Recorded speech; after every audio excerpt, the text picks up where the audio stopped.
Good afternoon.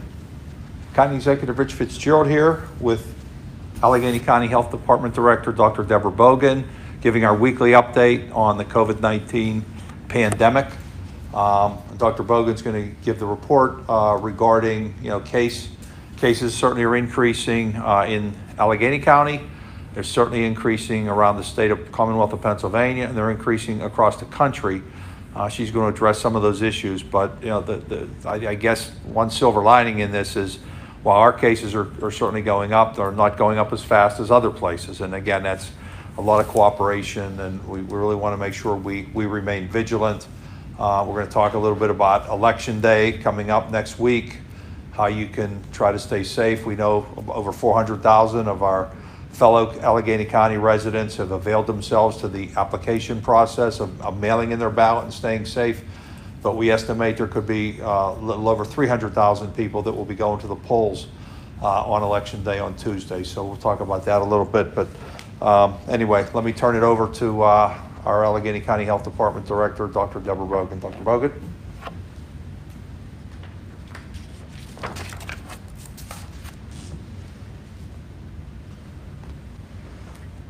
Good afternoon. Thank you for joining us this afternoon again. So across the Commonwealth and many places around the country are experiencing a large increase in cases of COVID-19. Here in Allegheny County, our numbers for the most part had remained relatively stable. And sadly, I think we had really grown accustomed to daily case numbers above 100. That's our new normal. However, today's daily report of 199 new cases certainly caught my attention. I don't put a lot of stock into a single day's report. And instead, as I've told you in the past, I really look for trends. But it is certainly an eye-opener to see a number that large and a reminder of just how fast this virus can spread. So I remain concerned about our numbers and the spread in our community. Our team continues to monitor cases, the number of close contacts, testing capacity, positivity rates, numbers in the hospital and in the intensive care units, and of course, deaths. We also monitor patterns in locations of cases and characteristics of cases, including what cases tell us about their possible exposures. The remarkable thing about our cases is that there is no pattern at this point. No one age group, no one neighborhood, or no one exposure. The cases really run the gamut. The most common theme among the cases is that they report being out and about attending to usual business. They attend private parties, both large parties like weddings and small ones like dinner with friends. About 60 of the more than 800 cases that we investigated last week reported attending a party of some sort. Our team is currently investigating 3 outbreaks linked to parties, 2 to weddings and 1 to a smaller private party. The 2 wedding outbreaks involve 23 people collectively and include both guests and the staff that worked at the wedding. The private party has 7 linked cases, and we continue to follow those forward. We also hear about spread at workplaces, small businesses, restaurants, bars, and travel. Of the 800 cases investigated last week, at least 100 reported visiting a restaurant or bar. So I'm asking you all to be careful, especially when you're around people you know well, like family and friends. That's where we let our guard down, we take our masks off, we hug, we stand close. And that is where the virus is spreading. As we enter the colder months, flu season, and the holidays, we are facing a serious turning point in this pandemic. The virus spreads more effectively inside, so we must be extra cautious. Whether you are celebrating Halloween this Saturday, Diwali, Veterans Day, Thanksgiving, the day after Thanksgiving, shoppers, Hanukkah, Christmas, Kwanzaa, New Year's, whatever the holiday in the coming months, I ask you to celebrate differently. And here are just a few suggestions on how you might do that. Remember, keep your visits small, avoid large groups. Look at the space you have to share and don't invite more than can fit comfortably, well spaced in that space. Remember, 6 feet between folks is really a minimum indoors, and farther apart is better. Keep your mask on inside. If you're serving food, when people go get their food, they should keep their mask on at the whole time until they sit down, and the chairs should be separated as widely as possible, masks off to eat, and then back on again. And most importantly, consider celebrating virtually. Personally, my family usually has a large Thanksgiving celebration in Rhode Island at my sister's house. And this year, we have all decided after a Zoom call to stay at our individual homes, and we will have a video call instead on Thanksgiving. I will miss many things about Thanksgiving and the holidays with my family. Walks with my family, baking and cooking together, late night chats, and morning coffee together. But I know that for some of my family and friends, COVID-19 could be deadly. And so I will celebrate differently this year and look forward to next year in Rhode Island. Okay, so how about some relatively good news? This week, the Health Secretary, Dr. Levine, mentioned that the state is concerned about how few people are answering questions posed by case investigators statewide. Things are a little better here in Allegheny County, and I want to thank anyone who answered calls from our case investigators and contact tracers and answered their questions. So of the 800 cases the health department investigated last week, nearly 75% answered the investigators' questions about whether they had spent time at a business. 70% said they had not. But of the 30% who had, more than half said the business was a restaurant. For mass gatherings, another area of concern where people aren't answering questions, nearly 75% answered that question as well, and about 25% reporting having gone to some mass gathering event. So I want to sincerely thank the Allegheny County residents and their willingness to participate in case investigation and contact tracing. If you recall my comments from last week, these are key parts of the box it in strategy for controlling the virus. I want to give you just a few reminders. The McKeesport test site remains open, rain or shine. Testing will be available from 10 a.m. to 4 p.m. Monday through Friday. The site will be closed on Election Day, Veterans Day, Thanksgiving Day, and the day after Thanksgiving. Again, the tests are free and they don't require insurance or a prescription or referrals. You can register online or call the phone number 412-209-2262. We've also had a number of questions about repeat testing and the need for repeat tests. So I want to remind everyone that according to the CDC, if you've already tested positive once, you do not need to get another test for about 3 months. There are some details that you can look at online, but again, you do not need a follow-up negative test after a positive to return to work or school once you've followed the isolation guidance given to you by the health department. Finally, the last reminder is about the COVID app. Please, I ask you please to download and use the COVID Alert PA app. The app is free and very secure. Using Bluetooth technology, it will tell you if you've been exposed to someone who has tested positive for COVID-19 and if you were a close contact. The more people who use it, the better it works in our community. And you can download it at the Apple App Store or the Google Play Store already. More than 380,000 Pennsylvanians have downloaded it. And finally, about voting, I want to assure everyone that Allegheny County and its election staff and volunteers are doing everything they can to make in-person voting as safe as possible. Staff at the polls will be wearing masks and cleaning equipment frequently.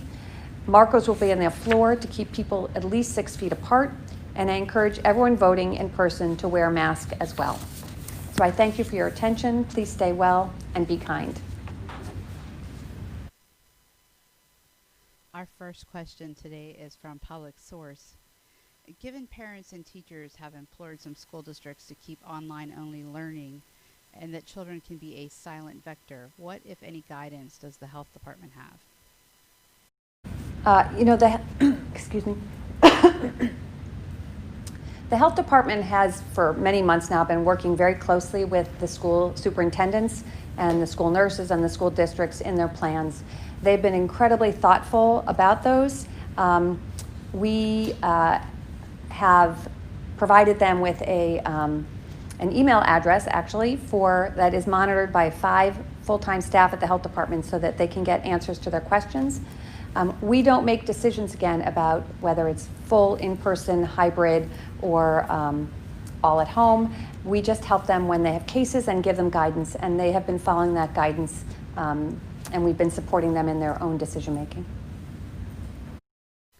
This next question is from WESA.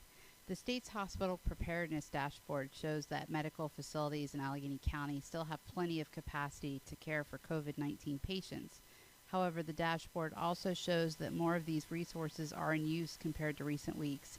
How concerned are you about this trajectory of hospital preparedness? You know, as I said during my remarks, we really do follow closely hospitalizations, bed availability, and all of that. And I meet every week with the chief medical officers from all of the region's hospitals, and each of those hospitals has very in-depth plans for accommodating COVID-19 patients, and if they increase, they have a plan for how to manage that. So I'm not concerned, because I think, again, we did a lot of planning in the early spring, and we have all those plans, and we continue to revisit them as needed. So I feel like we are in a position, you know, with well-informed decision makers who will continue to communicate effectively with us and between one another to make sure that we meet the needs of our community. The next question is from WPXI. Do you have any more information on the person in their 30s who died? Did that person have any underlying conditions that may have contributed to the death, or was the person perfectly healthy? I do not have any details about that case, unfortunately. But our heart goes out to a family losing such a young member of their family to COVID-19. This next question is from KDKA. Do you have concerns about cases in school districts across the county? We keep getting reports of cases and are wondering what the county thinks of that, and if there are any extra mitigation efforts in schools. So again, it's interesting. The cases really are across nearly every school district has had a few cases, very few without any cases. But again, the outbreaks in each school has been really small and been able to be contained very quickly, in part because the cooperation of the schools and the collaboration with the health department, but also their good planning. So I think that they're doing what they can do. They had really good plans to start, and they've been implementing. And you know, we've talked many times about how it's important to be flexible and nimble and responsive, and that's really what the schools have been doing. They have a case, they get it investigated, they do good contact tracing, and they've been able to sort of keep the case numbers low in the schools. So been a lot of spread, but not big numbers in any one place. This next question is from WTAE. With the long lines expected at the polls on Tuesday, even with all of the protocols in place, what concerns you most about the potential risks in spreading the virus among people at the polls?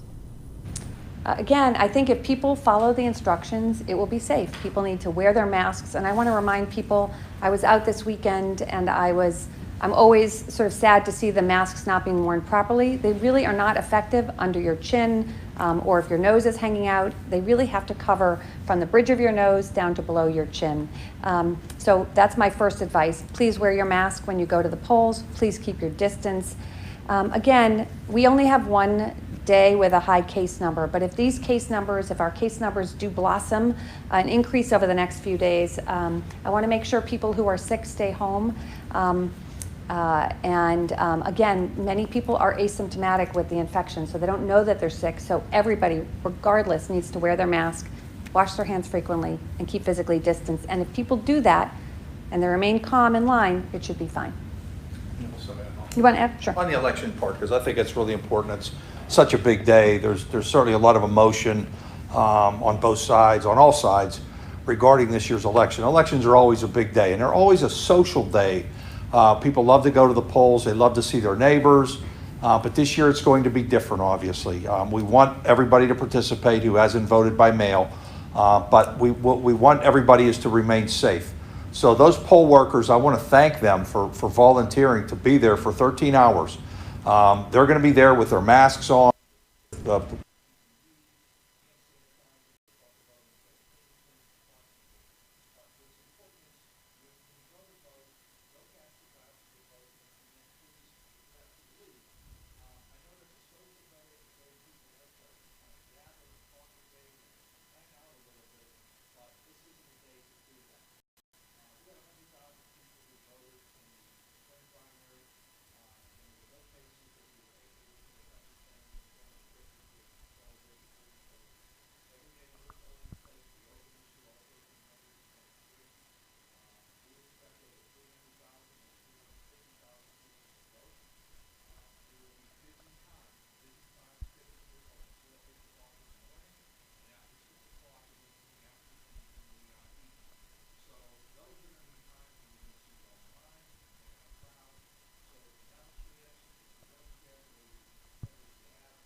This next question is a similar question from two different outlets, Public Source and from WTAE.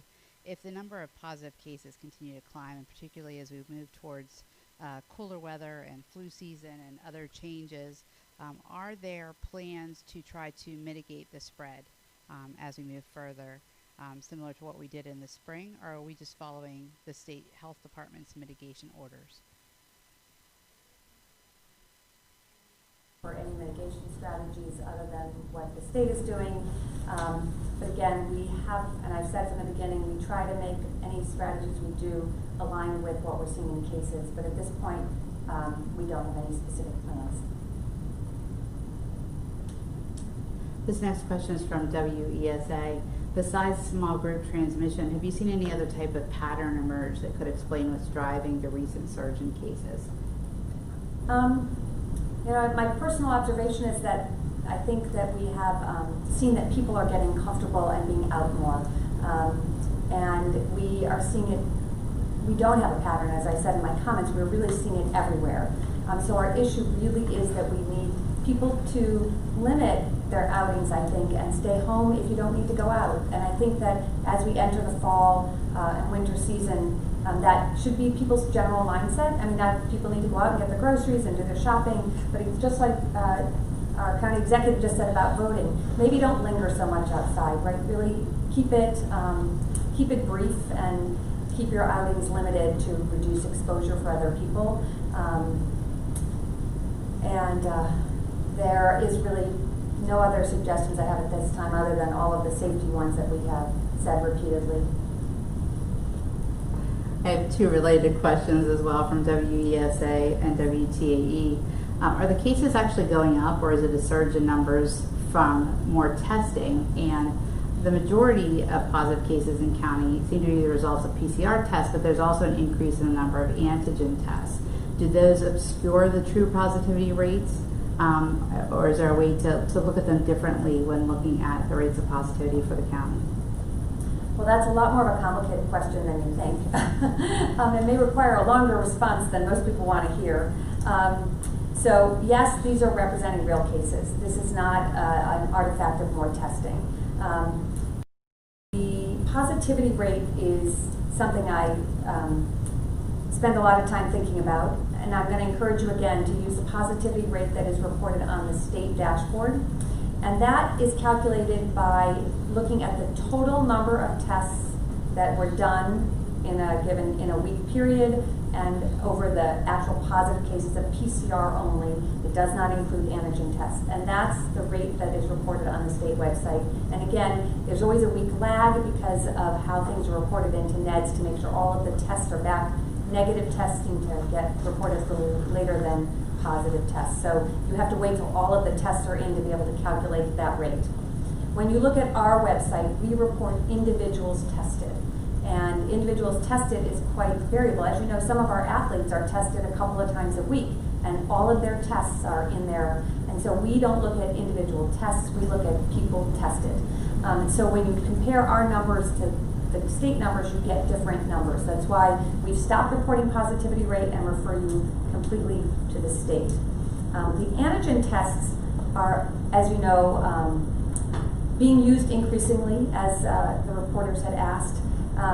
They are being used in certain places more than others, and there are still some challenges with those tests. They are better if you're symptomatic, then you have no symptoms when you're using the test. There is, of course, you have to be careful of how you're using and performing these tests, just like you do with PCR. So at this time, the state has decided not to include antigen tests in the positivity rate, and I don't know of any plans to change that, and that is the guidance that we are following as well. So again, the antigen tests are being used, I think, in a slightly different way than the PCRs, and keeping them separate is probably a good idea at this point. I hope I answered the question. I'm going to ask both of you a follow-up question regarding the elections, because for some of our listeners, the audio went out in the middle of that conversation, so I will apologize in advance for doing this. But it's just a follow-up question. Poor air circulation can increase the risk of contracting the coronavirus. So do you have advice or guidance for polling stations, for elections for voters who are around others who may not be wearing a mask or following the guidelines, things that people should be doing or could be doing on election day to keep themselves safe? Again, wash your hands before you go into the polling booth. You can bring your own pen if you'd like. Wash your hands when you leave. Keep your mask on tightly over your nose and your mouth. Tightly, there's often a little like metal clip inside the mask. You want to push that and pinch that around your nose. Make sure it comes all the way down your chin and over on the side of your face. So wear your mask properly and don't linger and stay. Go in, vote, and go home. I don't know if you want to add anything to that. Yeah, and I don't know what got out before, but as we said, we want everybody to participate. We want people to have their voice heard at the election. But yeah, don't linger. Go in, cast your ballot, and go. And there are times of the day in which you'll be able to go, which won't be as busy. As I said earlier, from 7 to 8 in the morning or 7 to 9 in the morning tends to be a morning rush, and then there's an evening rush after 6 o'clock, 5:30, 6 o'clock till 8 o'clock. So if you could go in the middle of the day at 10 in the morning or 2 in the afternoon, you much have a better chance. But going into a polling place, is any different than going into a grocery store or a gym or any other facility, an office. You want to keep distant. You want to have the 6 feet or maybe more if you can. There'll be markings on the floor for people to stay distant. Wear your mask. The workers, the 5 or 6 poll workers who will be there checking you in, they're required to wear their masks, and they will be doing everything they can with the PPE. So again, this is a little different than we're normally used to, but so is going to the store, so is going to the barber shop, so is going to lots of different places that we go and we congregate at. But we just want people to be safe, cast your ballot, and then go, and then hopefully next year we'll be able to do things in a little more normal pattern. Thank you both for that. The next question is from Public Source. In relation to the hospitals that are beginning to raise concerns about the number of COVID patients, do you believe that pausing elective surgeries might be necessary in the future to ensure capacity? I think I said this before. The hospitals have very elaborate plans and carefully thought out plans of how they're going to manage if they need to increase capacity for COVID. And that may, in some hospitals, include reducing non-urgent surgeries. But again, I would leave that up to the hospitals to answer to respond to that specific question. This next question is from WESA. Last week you said that recent cases are occurring among all age groups. So does that mean that young adults, especially those ages 19 to 24, are no longer driving the epidemic in the county? Correct. We saw that really at the end of June and the beginning of July, that was the age group driving the cases. The cases now really are spread across, we see from birth to 100. We have seen cases across the entire age range, and there really isn't one group driving our positive cases at this point. And this is the final question from Public Source. Last night during the final game of the World Series, the Dodgers organization learned that one of its infielders had tested positive for COVID-19 during the 8th inning, and he was pulled during the 9th. What does that tell us about the time lapse between getting COVID tests and results, and how important it is about the public health response so we can quickly cut down on the spread? Sure. I don't know the specifics about the Dodgers player, but I will say that we certainly look at how quickly we get our test results back. The faster we can get our test results back, the faster we can do case investigation, and the faster we can reach the contacts of those cases. And we have some metrics we try to follow to see how we're doing that, but it depends a little bit about how quickly people go to get tested. At this point in our region, we are getting our tests back pretty quickly. Most of our tests are back within 72 hours. Many are back within 36. And so it is an important consideration. I have no idea what took that test coming back in the middle of the ball game. And that was the last question, if there's any closing comments. Well, thank you, Dr. Bogan, and thank you again for the work you and the whole department continue to do on keeping this region safe. We know what we need to do, We've heard it for months now from our federal officials, from the CDC, from Secretary Levine, Dr. Bogan, and all of our healthcare professionals. So as we get into the colder months and we'll be indoors a little more, we still need to maintain the vigilance of wearing our masks, keeping socially distant, and particularly when we get a little bit comfortable with people that we're familiar with, our family, our friends, co-workers, we still need to be vigilant and do the things we know we need to do. So we've got a big day this week coming up with Halloween. I actually put something on my Twitter feed that my wife had designed, ACE_Fitzgerald, a little shoot that she designed to keep people, when the Fitzgeralds will be giving out our candy, we can stay about 10 or 15 feet from the children, but you still give them their candy, you wear your gloves, and all those kind of good things. So people can be imaginative, we can still do things we want to do, we still can participate in some of the great things we do. We're just going to be doing it differently right now. And then hopefully, as in the next few months, our medical professionals will have a vaccine or a cure that we can all celebrate at that point. But until that day comes, we still need to keep doing all the things we need to do. So wear your mask, stay safe this week, and God bless. Thank you. Our next regularly scheduled briefing is Wednesday, November 4th at 4 p.m. Thank you.